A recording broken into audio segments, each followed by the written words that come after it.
Najis, pembagian dan tata cara mensucikannya. Kita mulai dari pengertiannya dulu.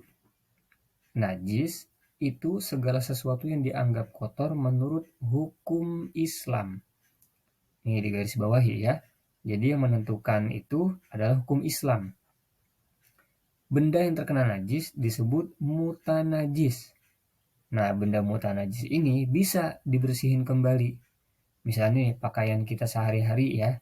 Nah, misalnya ada yang terkena air kencing ataupun terkena najis yang lainnya, bisa disucikan dengan cara apa? Dicuci.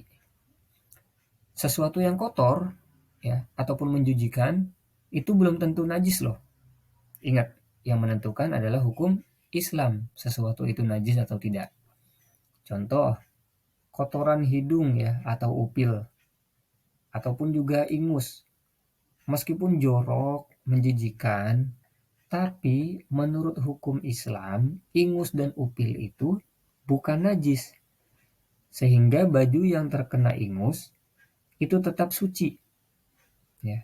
Boleh dipakai untuk sholat. Tapi kalau bisa, kalau kita ada pakaian yang lain, gantilah dengan pakaian yang lebih bersih.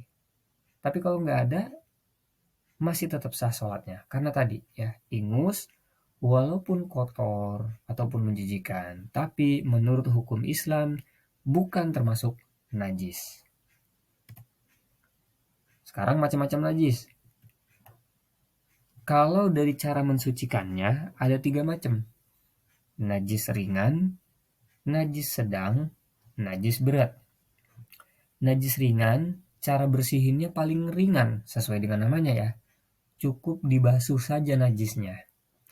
Kalau najis sedang, ini dibasuh tapi lebih ekstra. Kalau najis berat, wah, udah dibasuhnya lebih ekstra, harus dicampur dengan air yang bercampur dengan tanah di salah satu basuhannya. Intinya makin ke bawah nih makin sulit membersihkannya. Kita mulai dari yang pertama, najis ringan dulu. Najis ringan cuma satu. Apakah itu?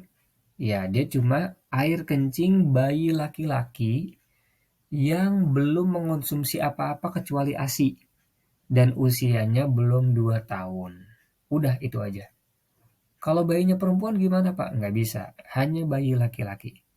Pak, dia belum 2 tahun, tapi pas baru lahir dia langsung dikasih madu atau minum obat ataupun yang lainnya. Itu juga nggak bisa.